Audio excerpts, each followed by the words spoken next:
should like change your name before it's too late.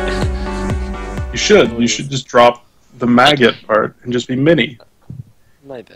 That's not great either, though. Hey, Just it's be not like great. Dark_Lord or something. Like, be something cool. You guys done? Inferno Lord Yeah, of sorry, Fire. we're done. We're done. We're done. Dark Lord. Yes. I'm drawing gay. my Dark Lord now. Anyways, Anyways, I sounds was so gay. letting you guys I'm finish there. It's all good. I'm sorry. Well, that was entertaining. Anyways, we are back, guys. We got game number 2 coming at you here. Willowkeeper versus Mint here for the losers bracket round 2. And as you may have heard right there, we got not only 1 but 2 co-casters now. We're joined by Insania now. He was in chat being vocal, and he's like, "Let me on, damn it!" I was like, "Fine, gosh, if you really want to." So he's here joining us now. Insania, how's it going? Going well. I'm happy to be a part of this. Good. It's fun. Happy to have you too. Also joined by Dark Lord, aka Mini Maggot. that name is not sticking. It's going to catch on Hello. really quickly. I love being trolled. Yeah, I'm good, man. All right. Glad Anyways, enough of that. We got a game to talk about here. We got what's going on here, and let's talk about what's going on here because initial bans we got Madman, Warbeast, Flux, Doctor Repulsor.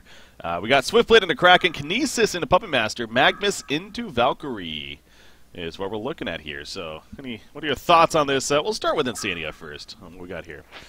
I actually didn't load into the game for some reason, so... Well, never mind. Okay, wait, I'm in here now. I'm in here Okay. now. Wow, okay. Interesting bans.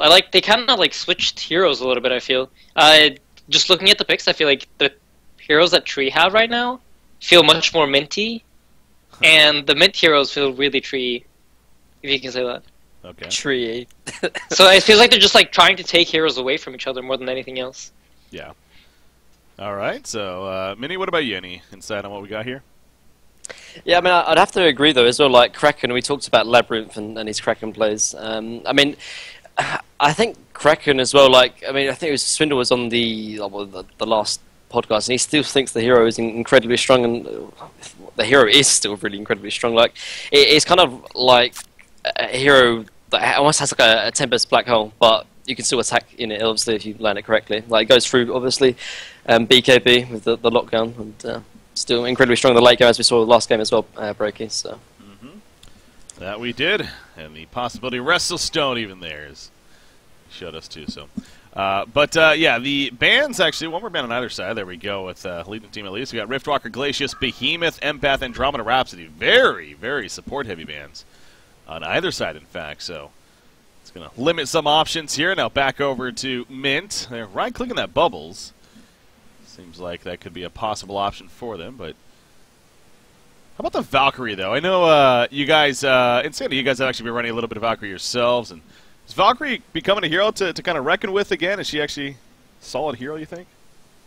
I think the ultimate provides so much. 15 seconds of stealth to just move around the map and try and set up plays with is so huge, and it kind of has the kind of nymph factor in it. When you get Valkyrie level 16, it's a really low cooldown. I think it's 80 seconds, and the pressure that you apply with it is crazy. And I think 90% of the games in Haunter this season has come down to which team is able to control the map better. And Valkyrie is a hero that's amazing to gain map control with if you're already ahead. Yeah. The only problem with it is that she doesn't really do much when you're behind. It's hard to get much value out of her. So you need to stay ahead when you pick it.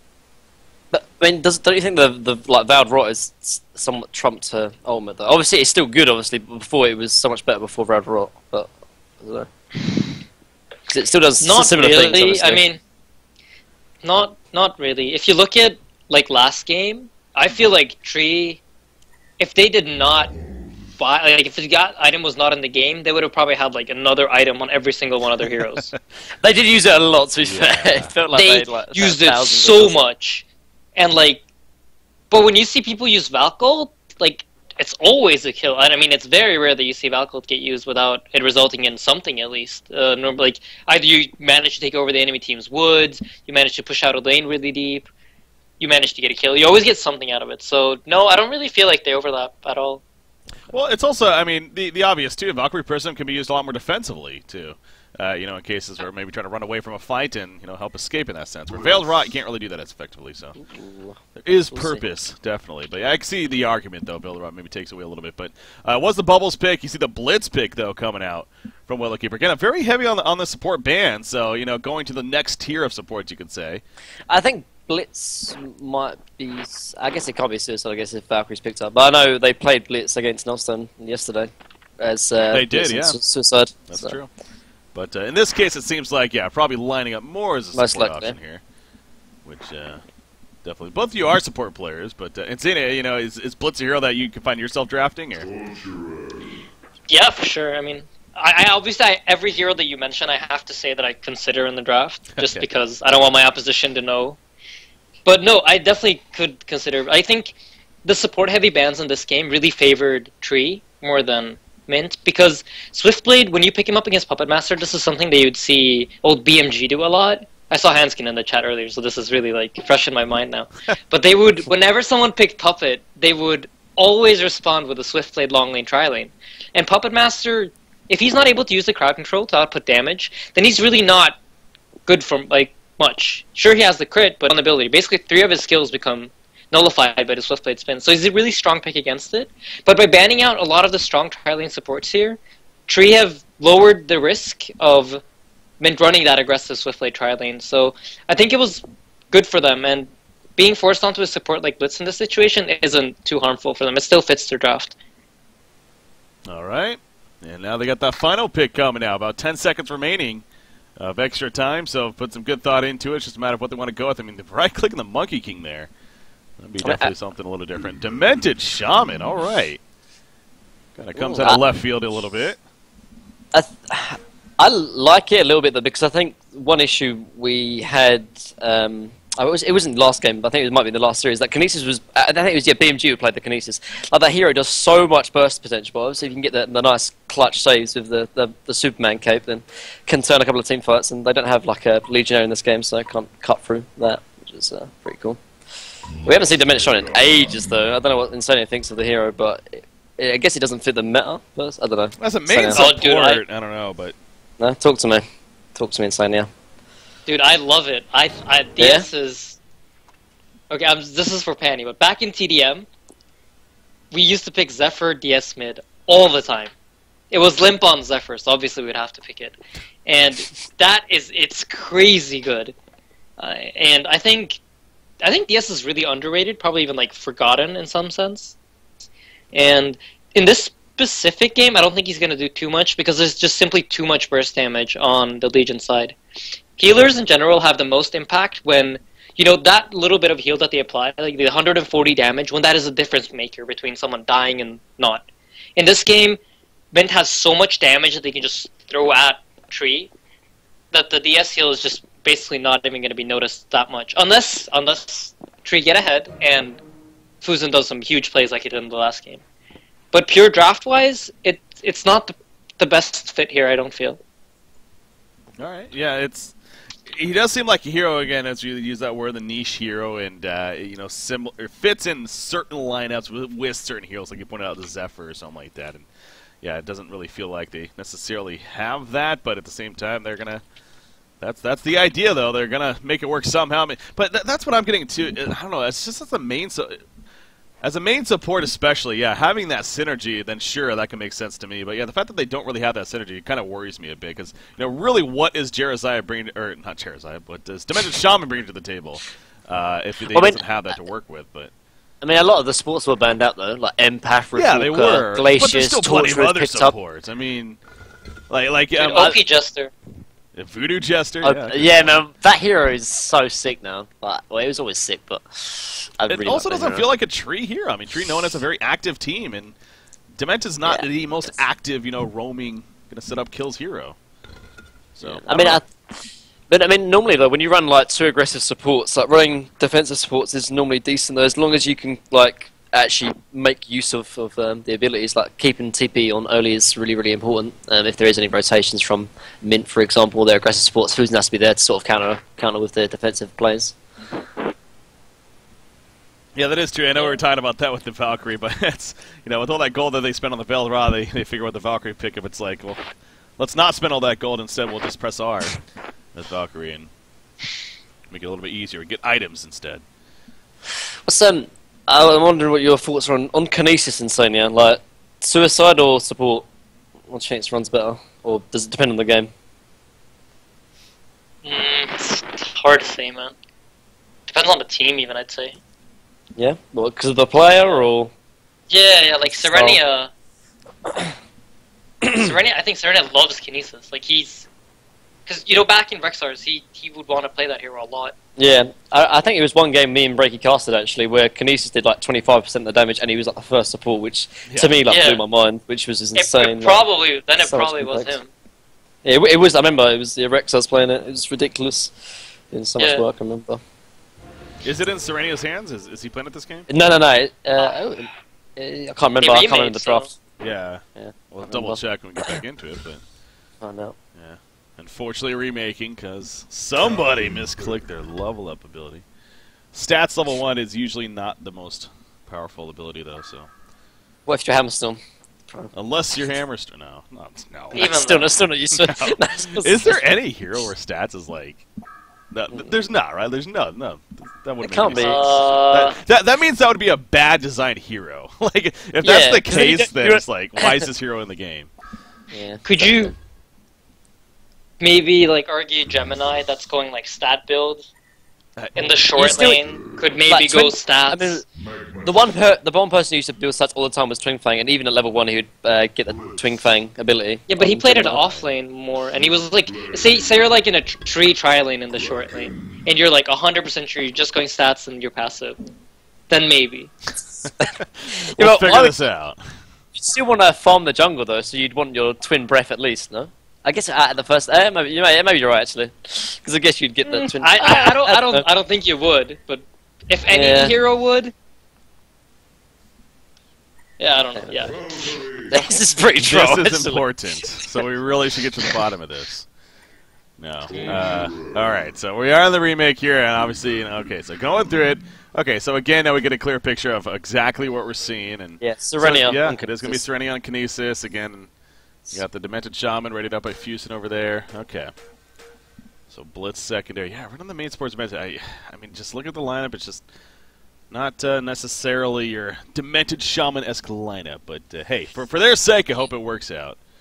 And I think the biggest issue here for me is that I think normally if you have Blitz as secondary support, it's not like Root Z is playing like a Witch Slayer or like a Behemoth or a Geomancer where you want to sort of AFK farm a little bit, pick up the Portal Key and go from there.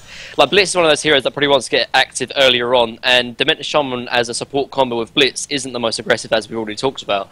Like whereas if this game was maybe a hero that he can sit back and farm on, then it might be a different story. But I think I agree. The synergy between Demented Shaman and Blitz as a sort of combo in this game, it just seems a little bit lackluster for me, personally.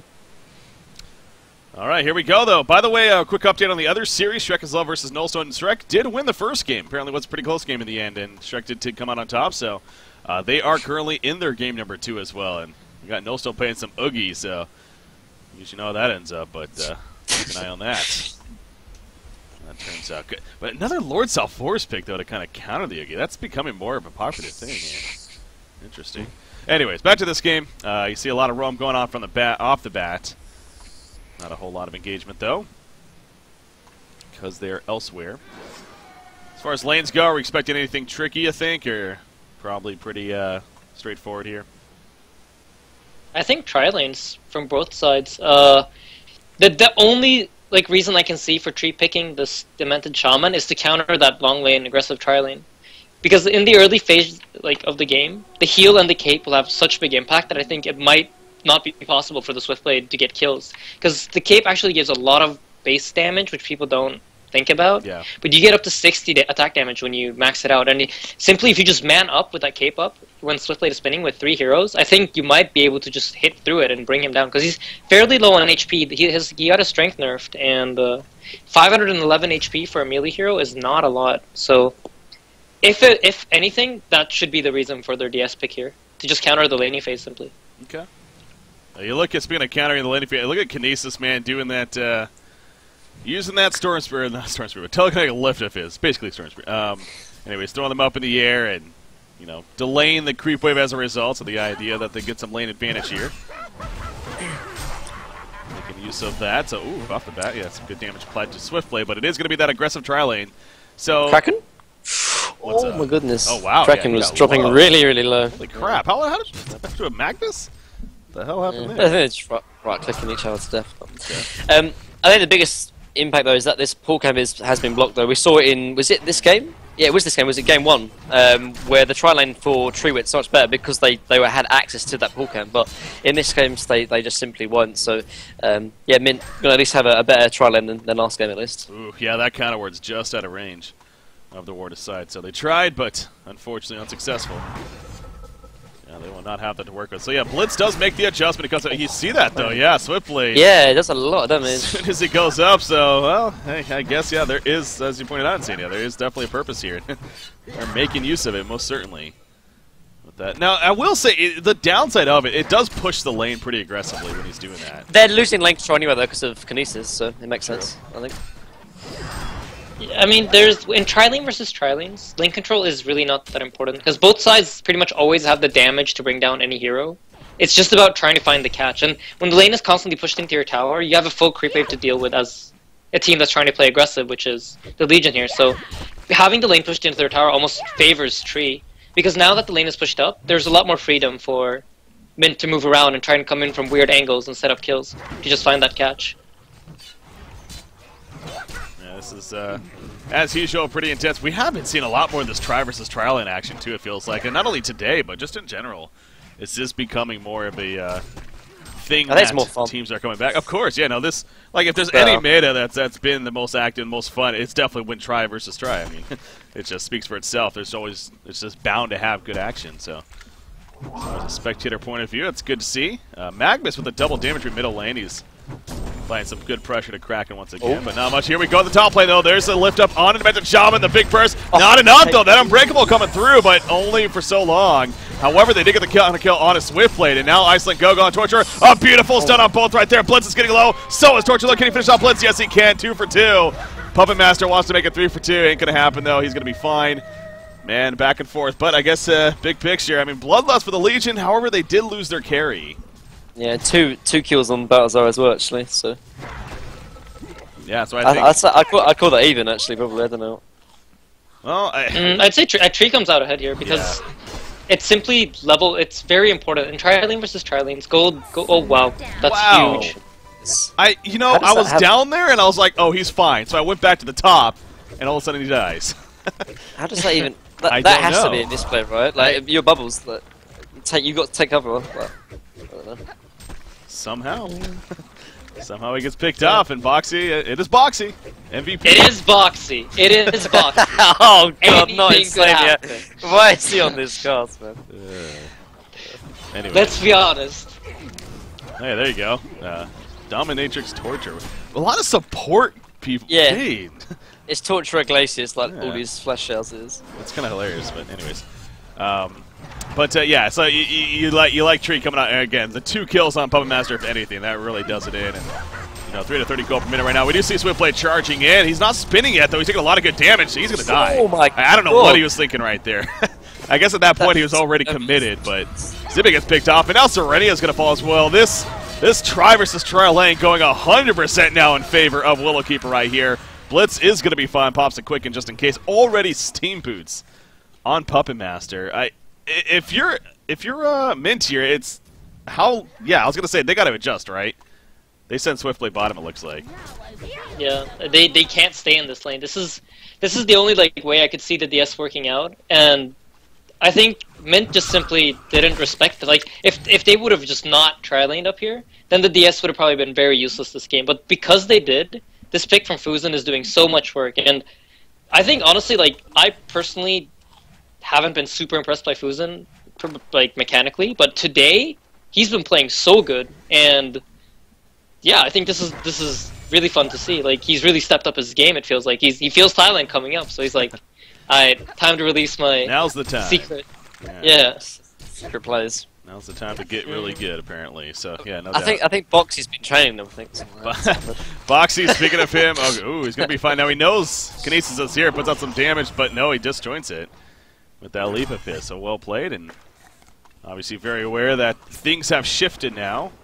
And with this shift, I assume Tree is going to... in fact, they already are. Yeah, they already sent Blitz down bottom. This is interesting. Yeah, Rev Ward. Now, they probably saw in place that he's just out of range of the Rev Ward. Blitz is running in. They're going to go for the kill. Arrow in the face of Torture. Good execution. Will it be enough? Yes, it will. Torture falls. You see Kinesis applying a little bit of damage, but not much more he could have done. Again, that was just great patience and good setup there. That Rev Ward, man, if it was just like a couple more units to the left, then Valkyrie would have been seen. But she wasn't, so. Man, he's so good. Did you see that? Right outside the Rev Ward, dude. This is going to just he knows, continue, man. isn't it? Why did we cast Tree in your head? This is the wrong show. It seems like that's what happens. No. But honestly, this was a really good rotation from Root of Sea, and I feel like Tree, they're really making the most out of their draft. They won the tri lane with the DS, and now they're bringing in the Blitz roaming factor into this bottom lane. So I think they're playing this draft really, really well so far. Uh-oh. Bill the Rock. Kraken's going to run right into the move. He misses the charge. Yeah, that's just the Kraken a little bit delayed. The arrow comes out. Torture is going to dodge, and he runs up first. So not the prettiest execution that time around. Going to be fine. I've seen Krake play Kraken quite a couple of times now, and I have to admit he's missed a lot of charges. I mean, it's one of those heroes that is a little bit niche. Like, obviously those charges aren't the easiest to hit, but I guess Krake just isn't the most comfortable with the hero. I think people are always thrown off by how delayed the charge is. I think that's what it comes down to, because it's not an instant stun like a lot of other stuns. It's almost like a channel time in a sense. And like that was just another example right there. Now they are going to engage right here. The arrow does hit Torture. Torture, no, he's going to live that stasis smash. Oh, not enough though. He does fall in the end. The leap away from Valkyrie, however, Blitz. He has a quicken. He's going to be fine. Yeah, he's able to run the other direction. It was a 2 versus 3, and they still come out on top. That was actually a really nice play from Iceland Gogo. Then he kind of misplayed just after it. Like, he took the arrow, sort of to save the Kinesis, which is the right play, and then he sort of run back in, missed the stun, and then ended up dying because of it. So, let's play that Magnus. He actually used his eruption right there, cleaning up some, I believe, yeah, those were triple stack ancients, still a couple left, but he's trying to get that portal key, especially with the start that his team's having. They really need Labyrinth to get that PK and start making some moves, because nothing is happening really that well for Mint right now, other than Magnus getting his farm. So getting that priority here. Is there anything you notice Mint may be doing wrong? I mean, do they need to make some adjustments somewhere? Just kind of just not die is what it comes down to, you think, Insania? I think that the right play here is to just try to pull up farm on Labyrinth. This is a guy that I've personally been like really watching a lot, because I noticed him in TMM way back before the season even started. I think that he was like reaching those higher MMRs, and I wasn't really quite sure why, but he's really impressed me. He knows how to take a lead and like bring it back for his team. So he really is the right player to get this farm on, if anyone. But no, this has really just been the draft for Trey being really smart, and I think they have quite a big drafting edge in this game. So unless they make some big misplays, the game looks really good for them right now. Anything else from you, Mini Maggot? Yeah, I just have to agree as well. Excuse me. Magnus closing on the portal key, and I think when he picks up the portal key, he'll have the ability to start making plays. I mean, Bubbles is level 6 as well, but he doesn't really have the burst damage to sort of set up plays by himself, so I think he's going to be relying on that Magnus portal key, as Insania said, really. Yeah, 1630, 1680, I mean, so again, it's going up pretty quickly, actually. 390 coal per minute for Magnus right now, but at the same time, you got a Puppet Master is basically equivalent with him, if not slightly higher. Arrow again, Foxy's getting pretty close to landing a couple of these arrows, but Swiftblade managing to spin just in time, and if anything, barely sidestep it, so going to be fine. You see 4 players? Yeah, 4 players are down here, including Magnus, actually. That is a word of sight, though, from Tree. They're like, yeah, we know you're there. We're not going to act like 100%, but we know you're there, and the top tower is pushed in easily as a result of all that, too. So, you know, it's understandable that Mint's trying to make some plays happen, but at the same time, yeah, I think just getting that portal key on Magnus is the most important thing, and so not getting too distracted. And they didn't spend a lot of time, to be fair, trying for a gank down there. Does somebody get... oh, yeah, Torture is in trouble. One more auto attack will go down. Stasis Smash not enough. The Swift slashes, though, but still not enough as she leaps over the trees and is going to get away in the end. So, Swiftblade, not enough auto attack damage. And actually, he has counterattack. Was that a misclick? Or is that is there logic there, you think? Whenever I see... Yeah, go on. Listen, yeah. Sorry, but he's Yeah, laning sure. versus the ranged hero, so I think that's really why he did it. Zib is like one of these guys that he is the god of laning. He thinks through laning so much, and I think that's intentional. I don't think it's a mistake. This is very Zib-like to go for when he's laning. Okay, so so but do you like it? Do you think it makes sense? Okay, if I was playing it, no, but when Zib is playing it, for sure. Everything Zib does makes sense for him. No, but this is really like because he knows how to like adapt his play to the skill that he goes for, as he's probably gonna feed now. Yeah, no, he's going to be fine. Kelpho comes out. Initially, never mind. He does fall in the end. Valkyrie Prism too much, or called Valkyrie, I should say. A little too much. Blitz does get taken out, though. Valkyrie Prism not in time. And Valkyrie, though, she's still hunting. Boxy, are we going to see a big play? Oh, no, we're not. We're going to see a small play. Yeah, I thought he was maybe going to try to set up right there, but no, he pulls a creep wave instead. And it will fall back. Or is this a setup? Yep, look at this. The flank, Demented Shaman and Puppet Master running in. There's the Cloud coming out. Well, that minus armor and the positive armor kicking in. Bubbles can't avoid that arrow. He goes down. Kraken, he takes a little bit of damage from Kinesis, but it almost tickled him, really, because under-leveled Kinesis mixed with a somewhat tanky Kraken already. So they fall back. It's not over just yet, though. Puppet Master, there's the Unbreakable, however. So if they commit to chasing, it could be danger. Torture gets caught with the least Kraken. Magnus does it with the portal key. He's going for the killer. Puppet Master will not get it, though. In the background, the lightning shackles from Blitz coming out. He will fall, but sets up for 2 kills. The arrow, it's going to completely whiff right there, but cutting off an angle for Swiftblade, and they're going to chase Kinesis instead, though. It's probably more the guaranteed kill. Nah, they're not going to be out of range, though. And they both should get away, but yeah, that's the choice to try to commit to something right there from Mint. A little bit risky in the first place. And clearly did not work out. So Tree, it just seems like it's just all Tree here at this point of the game. Yeah. Yeah, I mean, it's a little bit of an unfortunate try, I mean, like, for Mint, because like, Magnus just picked up his portal key and he wasn't really able to use it properly effectively. And Tree, I wouldn't say they got like, lucky per se, but just a little bit unlucky timing there for Labyrinth, I guess. Wasn't able to use it. Swiftblade, yep, he's going to spin on top of Valkyrie right there before gets her to leap away, but yeah, it's just it's one of those cases you almost want to say that Mint's, you know, from their perspective, maybe just even look at the tower and be like, you know what, this game just didn't work out. Let's move on to the next game. Could possibly be going through their mind right now because it just obviously they got Magnus at least, so that is the shining hope. He didn't use his eruption last fight too, so he still has it and go for an opportunity there, I would guess. But this is going to quickly continue to escalate at hand. It feels like. At this right here, you look at the bottom lane, they're trying to bait it out big time. Demented Shaman in the background with the Invis. Blitz is also here, but Mint's not really going to fall for it too much. Swiftblade's trying, 200 gold per minute. It's not easy, though. He has a port coming in. Who's that? Is that Magnus? No, it's Bubbles. Is everybody down here? Yes, they are. Magnus is coming over with the Invis. All right.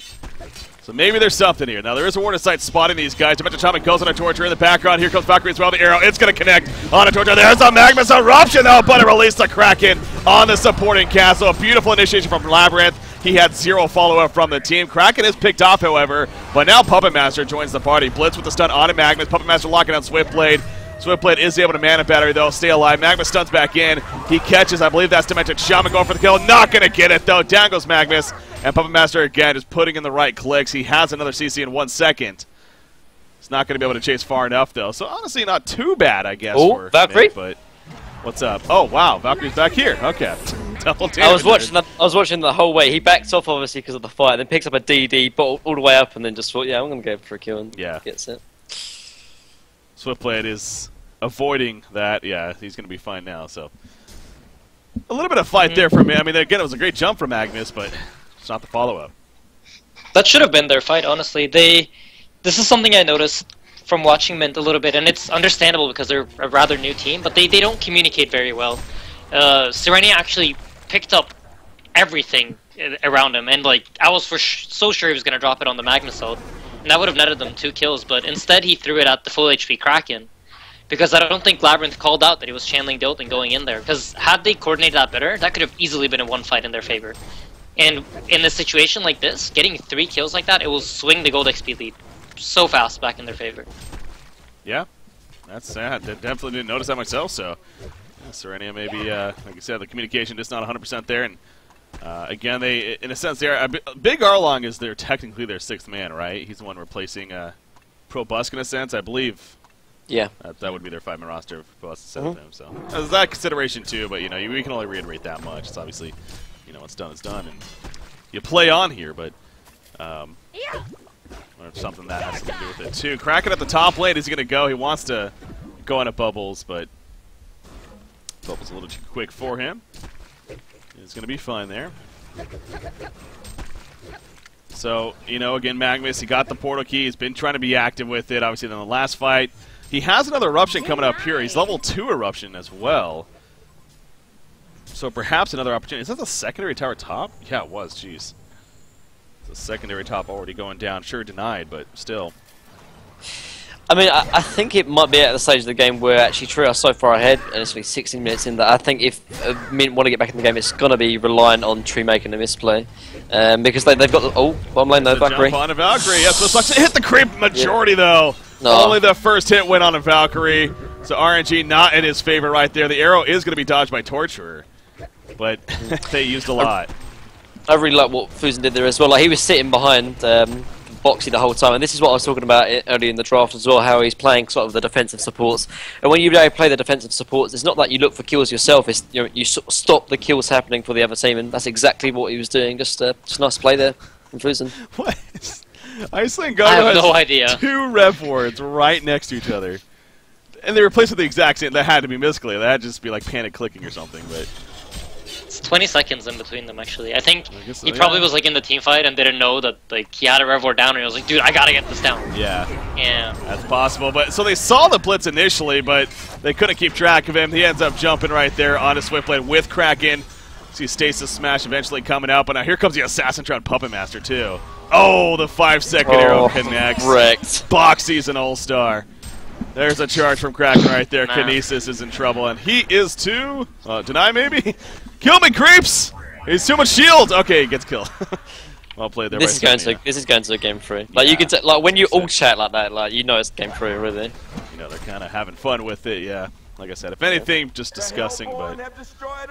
That Valkyrie avatar though, like, do you see the arrow, the javelin is like all glowing? Like, I think that's like actually kind of the... You should pick up a different avatar. Yeah, well, because it's so obvious. At least it's not the big toothbrush that freaking... What's that one Valkyrie that throws like the huge ass block? The cyber Valkyrie. Yeah, that's actually really bad. Like, the regular one though is like really hard. It looks like a normal auto attack. The regular, like, and I don't know. It's a small thing, but I'm like super try. I'd always pick like. Yeah, no, you're right. I think it's an advantage. That's true. Action Valk, cyber, dude. robot no, legs. seriously. Skins get named after the players that play them. Like, it's Haxor and Valk. He played that so much. Yeah. Throws a toothbrush. Yeah. Valk or Kinesis is going to be picked up, but actually Puppet Master. Oh, he's fine because they do not have dust. Arrow. Ooh. If he ran him into it, that'd have been. I guess he didn't see him. So. That could be stay green. They're in a little bit of trouble. No, they're going to be fine. Stay green Pyro. Oh, Swiftblade. Oh, Swiftblade. Yeah, you're in trouble. Oh, he might actually kill Dimension Shaman. No, he pops the Unbreakable. That's not enough, though. So Slashes does the job. Valkyrie with that Thunderclay. You see Kraken charges in, and it's like, alright, you can kill our Demented, and we'll just kill you. Yeah, well played there from Zibe. Yeah, sorry, go ahead. No. Yeah. I think like even though he dies here, this is something that a lot of teams need to start doing. I know it wasn't a great play, but it was good in the way he's thinking here is the right way to think. Because when you're behind, you have nothing to lose. Just go for the kills and hope that there is not enough support to kill you afterwards. And I think a lot of teams don't do this. They just tend to fall back and try to play passive. And when you do that, you only give the opponents even like an easier win because you're not applying pressure. They don't need to be afraid. They just get the entire map to farm, and then they win simply through that. So I would like to see them just trying to go for these YOLO plays. Now is the time to buy smoke and just go for the play. Maybe it works, maybe it doesn't. If it doesn't, well, you kind of already lost already, so... No, this is a lot of awkward play right here. So many misses from either side, but Kraken actually does result in the kill. On a Bubbles. Magnus doesn't have a stun up for another 2 seconds. Kraken, and he's going to be fine. Quicken's applying, buying him any extra distance needed, and yeah, we'll survive. But yeah, he missed the charge initially out of Bubbles. But Bubbles happened to just shell surf for farm. And then Magnus even tried to stun Kraken, but then missed that as well with the portal key. So a little bit of a back and forth mistakes there, but Kraken did come out on top and goes back to farming. So clearly Mint is, not the same attitude that we're having here, in the sense that they're still feeling pretty good as far as possibly some chances here. And as you mentioned, Sebe, sure not the sexiest GPM, but he's trying. Steam Boots has an Energizer, so he's got the important early stat items at least. Look at, Magnus actually has a tablet on top of the portal key, though. Jeez. Already here. I'm gonna pop that build. They have a lot of damage. They have a lot of damage through their draft, just simply because of the heroes that they have. They will have the damage to compete with the items that Tree are coming out with. And when you look over at Tree's heroes, pretty much everyone except Kraken will just die if they get Magma Stun and followed up by anyone, really. The Swiftblade, the Kinesis, the Tort, the Bubbles. So the damage is there. They can definitely win a fight, but I feel like sitting 4 heroes down bottom behind the lane just won't do anything. This is what they need to do. Well, Valkyrie comes in, lands a 5-second air on a Magnus. Nice Stasis Smash right there, mitigating a little bit, but it's not going to be enough in the end, I don't think. No, he will go down. Torture also picked off. So again, another case of you can kill our Dimension Shaman. We'll get some nice pickoffs ourselves in the end, and it's just not worth those exchanges. Swiftblade, he spins before, so he will survive unless an arrow hits. 5 more seconds, not going to go for just yet. Another missed stun right there, charge, but it doesn't matter. And it's had the kill anyways on Kinesis, so 3 for 1, big picture right there. They're going to push this middle tower now. And again, you got to wonder what Mint is thinking here as far as whether or not they truly figure that they have a chance or just trying to feel it out perhaps. But it's going to be another tower kill here. As that means only the secondary bottom tower is the last one remaining. Now about 22 minutes in, so what do you think here? Is this come down to draft or more so execution on Tree's part? I think a little bit of combination of both, like the draft, and then obviously they played into Tree's hand. Obviously, like they did this trying, as Insania said. There's been a couple of the failed team fights, as he said as well. But I don't know, like you compare it to sort of game 1, and like Mint's draft was just seemed a lot stronger, like with the heroes they had and the style that they played. They got it into the late game, obviously with the Tricore. Whereas this sort of style of a game, the one way they could have sort of lost was in the laning phase, and they did that kind of thing. So snowballed from there. Kraken's gonna be fine. He's scouting out the invis. What about you, Insanity? What do you think? Yeah, I mean, many covered it pretty well. The draft is kind of like, of course, the draft is always a problem when you lose. But more than anything, I feel like their lane setup screwed them over here. I personally don't like the combination of cores that they have. Between Bubbles, Magnus, and Swiftblade, you're very reliant on doing good in the early stages of the game, and it's kind of hard for them to get kills against heroes like these. But yeah, that was baited all along. Kraken knew they were waiting for that. Now nobody has died just yet. There's a lightning shackle. It's again a pretty powerful tool right there. They still want to go. Yeah, they're collapsing even more. Again, another misstart. That was actually a pretty good sidestep right there. Magnus Eruption. No, it's canceled by the Hellflower, and Puppet Master bursts him down out of nowhere. Bubbles is also going to be picked off. There we go. Mint's had enough. They throw out the concede, and that will officially do it. GG, well played. So, Tree, no matter what the case, what you want to say about it, they look pretty damn good this game, and taking it to Mint and forcing a third and final game as a result. So, yay! Final thoughts here? I pick more Dimension Shaman Pro. Clearly it worked. And Sandy, what do you got? That's my insight. I think, just in general, like, just think about it. Like, break it down very simply. Tree have tri-laned every game this cycle. Either short lane or long lane. They have not played jungle, like, a single game. My only question is, why, in what universe, why would you tri-lane against Tree? Like, you know they're going to be good at it. That's, like, for sure. How could Tree not be good at tri-laning? And when Fusen's already on fire, and Root of God is Root of God, like, to me, it's just, I feel like it's just poor strategy to even consider this. I can get, like, the idea of trying to counterpick the puppet and so, but something that I think every top-tier team has always done is they've just stuck to what they're good at. BMG always played their game. SG always